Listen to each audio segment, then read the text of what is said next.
हिंदी कहानियाँ स्टोरी वाला। मालपुर गांव में रामचंद्र नाम का एक व्यापारी रहता था। उसकी कपड़ों की दुकान थी और उसकी दुकान पर 3 नौकर थे। मोनू, तुम अपने घर गए थे ना? तुम्हारी बहन की शादी कैसी रही? बहुत अच्छे से हो गए मालिक। अगर आपने पैसों की मदद नहीं की होती तो पता नहीं क्या होता। ये तो सब ऊपर वाला करता है, मैं तो सिर्फ जरिया हूँ। रामचंद्र बहुत दयालु था और सबकी मदद किया करता था। मोनू भाई, सेठ जी कितने अच्छे हैं। मुझे भी माँ के इलाज के लिए कुछ पैसे चाहिए। मदद नहीं, बस एडवांस दिलवा दीजिए ना। अरे तुम खुद ही कह दो ना सेठ जी से, सेठ जी मना नहीं करेंगे। सबको इतनी आसानी से पैसे देते हैं? जरूर इस सेठ के पास बहुत ज्यादा पैसा है। अगर मैं कभी कुछ चुरा लूं तो इस सेठ को पता भी नहीं चलेगा और मैं माला माल हो जाऊंगा।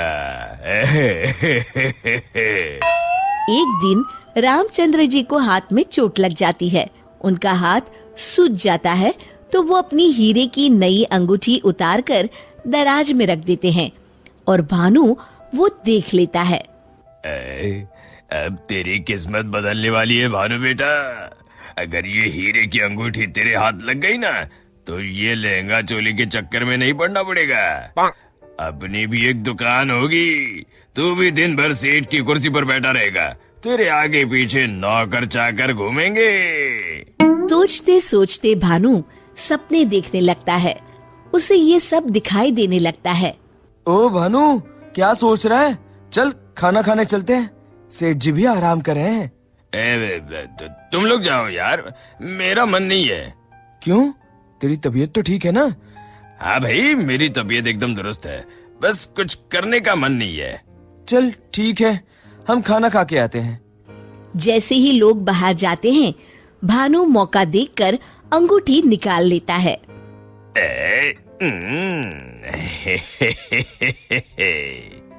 शाम के समय आज का हिसाब खत्म कर बच्चों, अब दुकान बंद करने का समय हो गया है। जब वे दराज खोलते हैं, अरे ये क्या, मेरी अंगूठी कहाँ गई? मोनू, भानु, भोला, तुम लोगों ने मेरी हीरे की अंगूठी कहीं देखी है क्या? कौन सी अंगूठी मालिक? क्या हुआ मालिक? अब कुछ नहीं, अब कल सुबह मिलते हैं। रामचंद्र रात भर सोचते रहते हैं।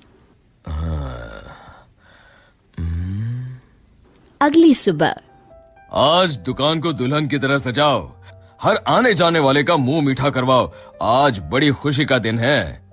ऐसी क्या बात है सेठ जी? दरअसल कई सालों पहले एक दिन मुझे एक हीरे की अंगूठी मिली। मैं उसे उठा के घर ले आया। उसी रात मुझे सपने में आकर एक बाबा ने श्राप दिया कि तूने पैसों के लालच में जो अंगूठी उठाई है, अब वही तेरा नुकसान करवाएगी। जब से वो अंगूठी मेरे पास थी, मुझे कहीं न कहीं घाटा होता रहता था।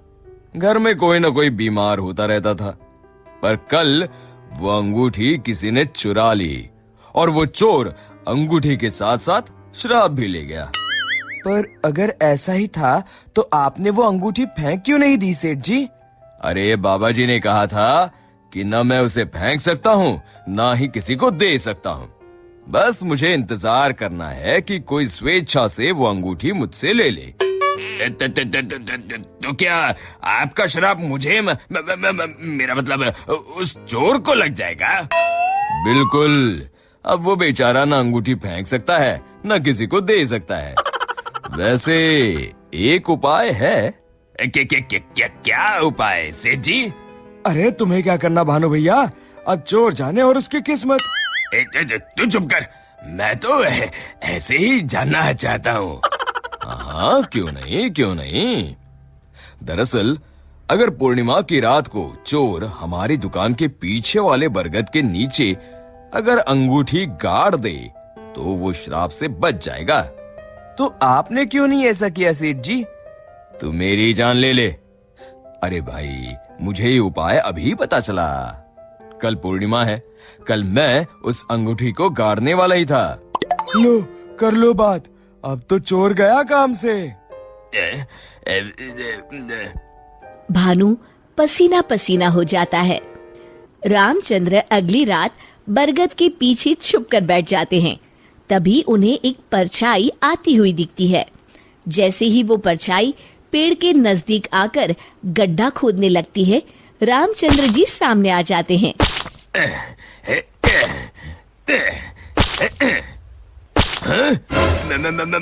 मर गए रे। मुझे माफ कर दीजिए सेठ जी। क्यों, क्या सोचने लगा भानु? माफ कीजिए, मैं हाथ जोड़ता हूँ, आपके पैर पकड़ता हूँ, मुझे माफ कर दीजिए। मुझे इस शराब से मुक्ति चाहिए। ये क्या अगड़म बगड़म बोल रहा है? शराब से मुक्ति चाहिए तो प्रायश्चित कर और कसम खा, आज के बाद कभी चोरी नहीं करूंगा। नहीं करूंगा मालिक। मुझे पुलिस को मत सौंपिएगा, चाहे नौकरी से निकाल दीजिए। मैं कल ही चुपचाप गांव छोड़ के चला जाऊंगा। मैं नया काम देख लूंगा और कभी चोरी नहीं करूंगा। वादा? वादा मालिक, वादा।